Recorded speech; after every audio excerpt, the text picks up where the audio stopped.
I don't know what's more sexy, that John Deere Model H 1940 or that 1980 Chevy 3+3.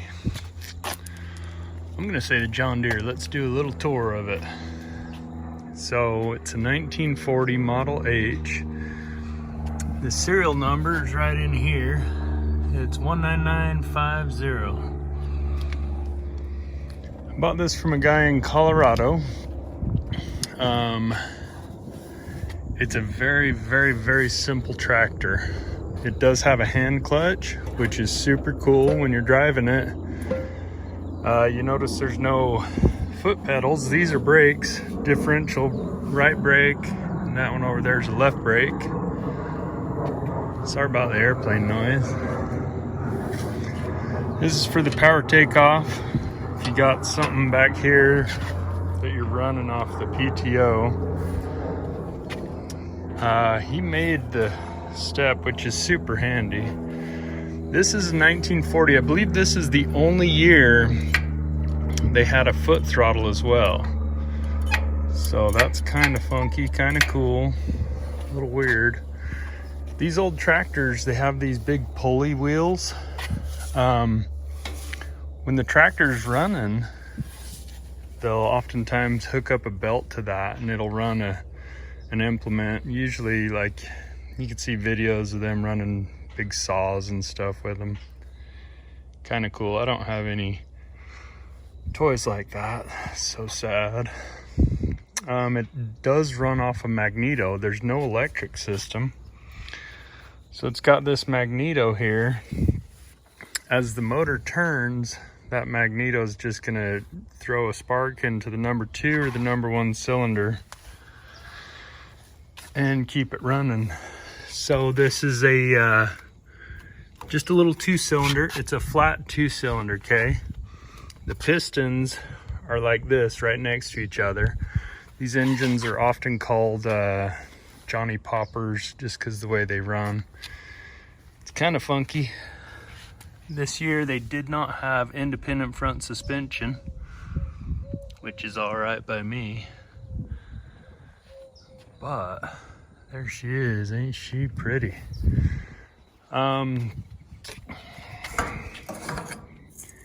Check your radiator fluid, it's all good. It lives in the barn with the Demon and half an airplane.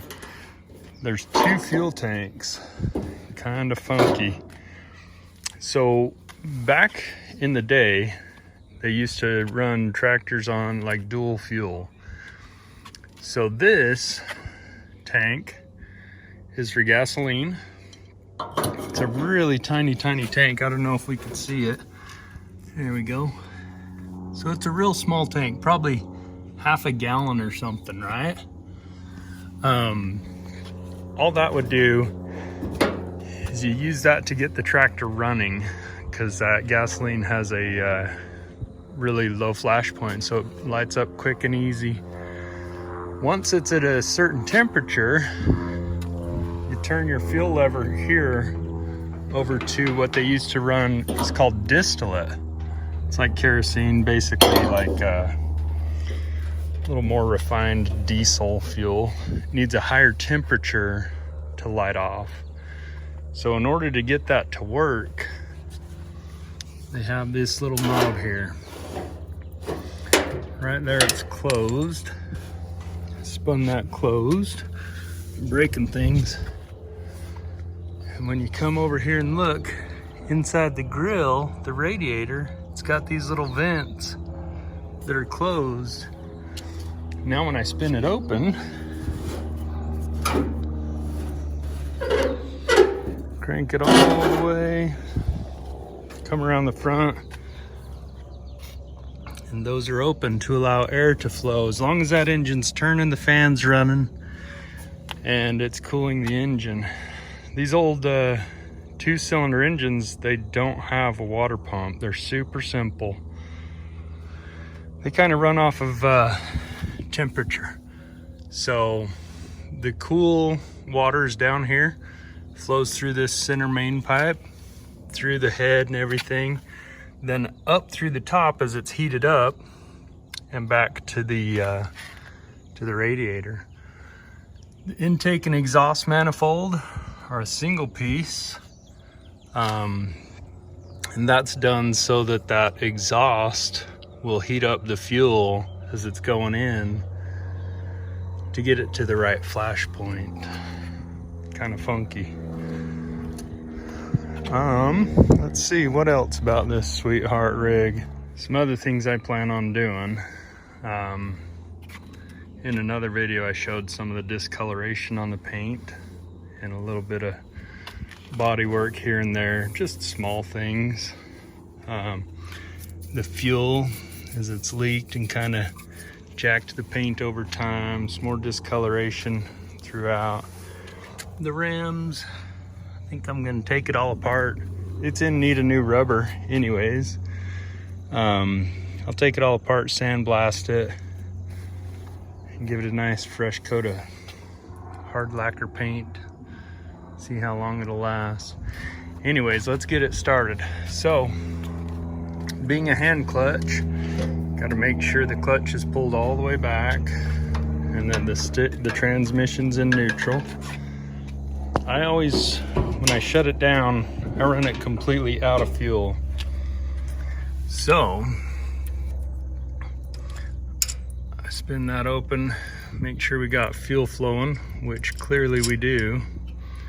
So there's fuel in the carburetor. Got the choke on.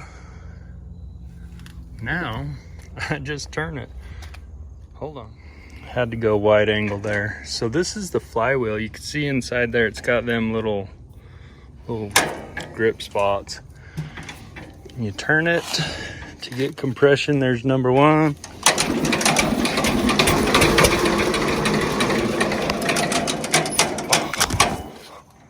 Shoot, I was so excited. First time getting a hand start single-handed, and I wasn't quick enough.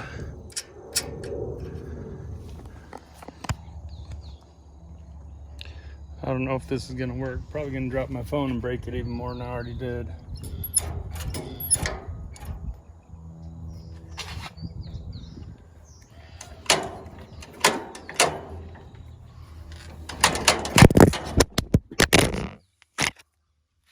Yep, well shit. I normally have a tripod for doing this kind of thing, but my tripod's in Hawaii. Let's see. I don't know if that's... So after all that, I got it all taped up, my camera up to the tire of the John Deere. One spin and it fired right up, but I forgot to hit record, so that's kind of retarded of me. I shouldn't say that. That's kind of dumb of me. Someone said I get my ugly face too close in the videos. Sorry about that. There she is. Let's see. There it is. I need to air up the tires.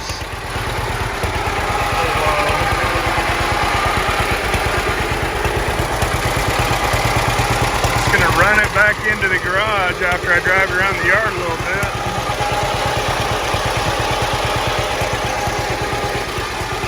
Here's the PTO knob. I'm gonna turn that knob.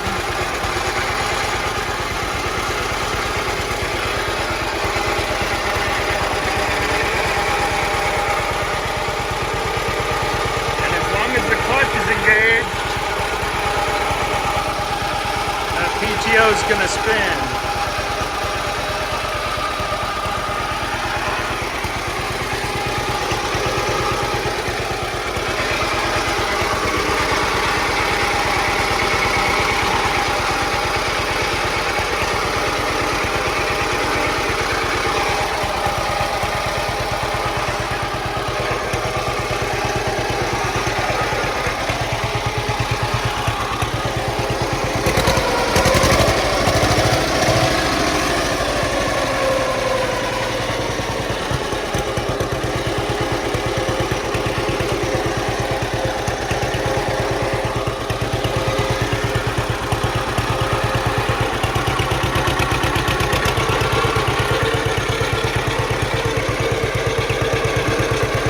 That's it. That's all she does. pretty dang exciting, really.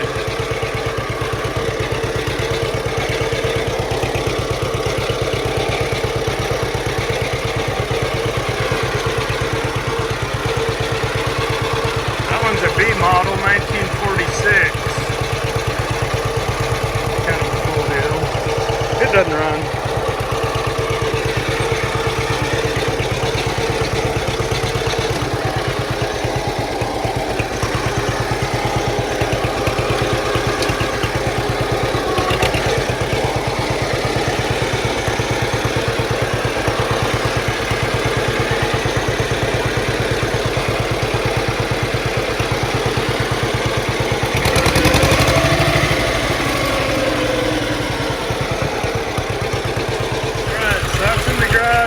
Shut off the fuel,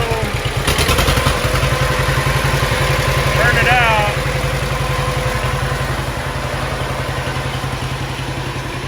Got a little bit hairy there. I ran over the washing bucket.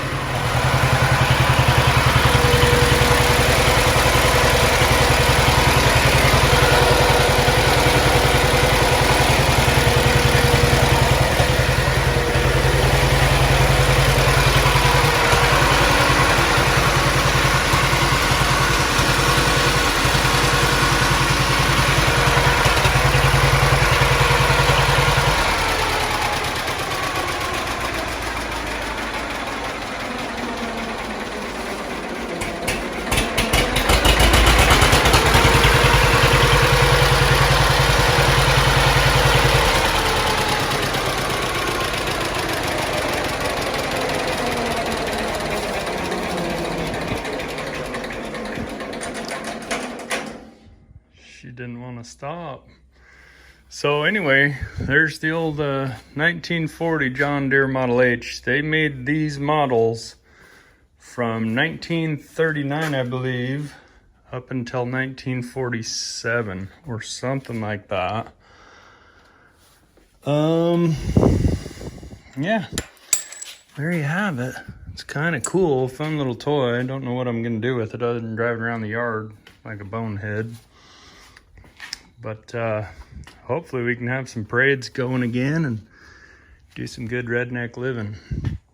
Got that wagon off that other one. I'm gonna use that wagon to pull behind this, head up to the grocery store and stuff. See if I can get tickets. That sounds fun. Thanks for watching.